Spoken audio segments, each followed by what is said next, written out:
फ्लिपकार्ट जैसे बड़े market place पर फेक प्रोडक्ट्स का बिकना ये कैसे हो रहा है, और सबसे बड़ी बात, अगर आप एक सेलर है तो आप कैसे इस प्रॉब्लम से बच सकते हैं। आज के वीडियो में हम डिटेल में जानेंगे ये फेक प्रोडक्ट्स है क्या, और Amazon और फ्लिपकार्ट के वेयर हाउसेस पर रेट क्यों हुआ, और सेलर्स को इसे क्या सीखने की जरूरत है, और आपको क्या करना चाहिए अपनी ई कॉमर्स बिजनेस को सेफ रखने के लिए। तो वीडियो को एंड तक जरूर देखना ताकि आपसे इस प्रॉब्लम का सलूशन मिस ना हो जाए। हाय दोस्तों, मैं हूं ममिता और स्वागत है आप सबका जायका सेलर ज्ञान पे। तो सबसे पहले जानते हैं कि हुआ क्या। Bureau of Indian standard BIS ने पिछले कुछ हफ्तों में Amazon और फ्लिपकार्ट के वेयर हाउसेस पर रेट की। अब ये BIS क्या है इस वीडियो में आगे मैं क्लियर कर दूंगी, डोंट वरी। ये रेट दिल्ली, तमिलनाडु, गुरुग्राम और लखनऊ जैसे कई जगह पर हुई है। तमिलनाडु के तिरुवल्लुर वेयर हाउस से 3600 नॉन सर्टिफाइड आइटम सीज किए गए। इसका एस्टिमेट वैल्यू 36 लाख था। इसी तरह दिल्ली वेयर हाउस से अप्रॉक्स 3500 फेक प्रोडक्ट्स पकड़े गए। BIS ने अभी तक सब मिलाकर 9000 से ज्यादा नकली और अनसर्टिफाइड प्रोडक्ट्स जब्त किए, जिनकी कीमत करीब 76 लाख है। और इस महीने अभी रेट चलने वाला है, सो ये नंबर आगे और ज्यादा हो सकता है। आप भी क्या ब्रांडेड प्रोडक्ट्स के साथ ई कॉमर्स बिजनेस शुरू करने के लिए सोच रहे हो? Amazon फ्लिपकार्ट के वेयर हाउसेस में स्टोर करके कमेंट में जरूर बताना। आप सोच रहे हैं कि क्या क्या प्रोडक्ट्स पकड़ा गया है, राइट? लिस्ट बहुत लंबी है, जैसे नकली geyser, fan, CCTV camera, electric kettle, food mixer, thermos, food containers, sports shoes, headphone, smart watches, बच्चों के खिलौने और यहाँ तक कि नकली बच्चों के डायपर्स। सोचिए, बच्चों का डायपर तक नकली है। ये प्रोडक्ट्स या तो BIS के ISI मार्क से सर्टिफाइड नहीं थे या उन पर नकली ISI मार्क लगा हुआ था। दोस्तों, ये प्रोडक्ट्स ना सिर्फ नॉन सर्टिफाइड है बल्कि कुछ पर तो फेक ISI मार्क्स भी लगे हुए थे। ये एक अलार्मिंग सिचुएशन है जो बायर्स और सारे ई कॉमर्स सेलर्स दोनों के लिए प्रॉब्लम क्रिएट कर रही है। आप बोलोगे कैसे? हमने तो कोई गलत प्रोडक्ट नहीं सेल किया। सो क्विकली एक एक करके समझते इसे। सोचिए एक बायर के पॉइंट ऑफ व्यू से, अगर आप Amazon या फ्लिपकार्ट जैसे ट्रस्टेड प्लेटफॉर्म से कुछ खरीदते हैं तो आप एक्सपेक्ट करते हैं कि प्रोडक्ट जेन्युइन होगा, लेकिन जब ये फेक या सब स्टैंडर्ड निकले तो ट्रस्ट टूट जाता है। ट्रस्ट बनाने में सालों लग जाता है, बट टूटने में तो एक पल ही काफी है। फेक प्रोडक्ट्स ना सिर्फ पैसा बर्बाद करते हैं बल्कि हेल्थ और सेफ्टी रिस्क भी लेके आते हैं, स्पेशली जब बात हो फूड कंटेनर, वाटर बॉटल और बेबी डायपर्स या इलेक्ट्रिक अप्लायंसेस की हो। अब बात करते हैं सेलर्स की। अगर आप ब्रांडेड प्रोडक्ट्स बेच रहे हैं तो दिक्कत बढ़ सकती है, क्योंकि अगर आपके लोकल सप्लायर ने फेक प्रोडक्ट सप्लाई किए हैं आपको और वो डिटेक्ट हो गया तो ब्लेम आप पर, मतलब सेलर पर आएगा और एक्शन भी आप ही के ऊपर लिया जाएगा।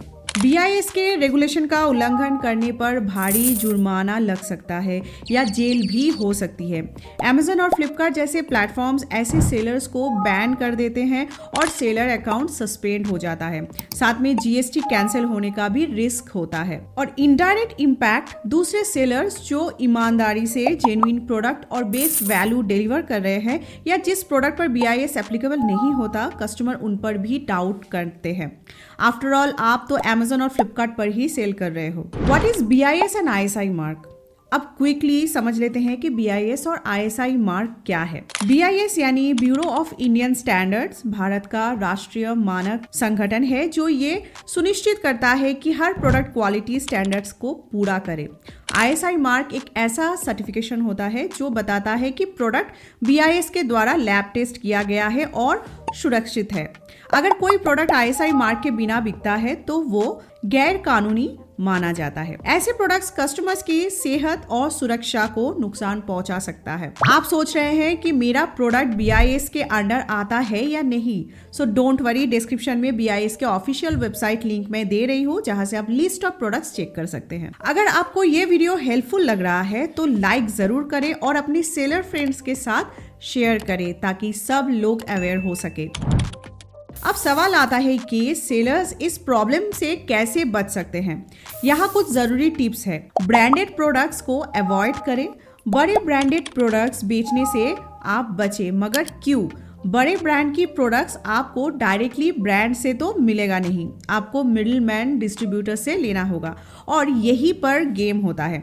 आपको बोला जाता है 60% जीएसटी बिल कर लो, बाकी कच्चा बिल कर देता हूँ, टैक्स बचेगा और बाकी के 40% प्रोडक्ट्स आप विदाउट बिल ले लेते हो। आप फ्रंट कैश में आप पेमेंट करते हो या दूसरे अकाउंट में आप डालते हो और यहाँ फेक और कॉपी प्रोडक्ट्स मिक्स करना आसान हो जाता है और आपके पास ना बिल होता है और ना ही प्रूफ, जिसे आप मुश्किल में पड़ सकते हैं।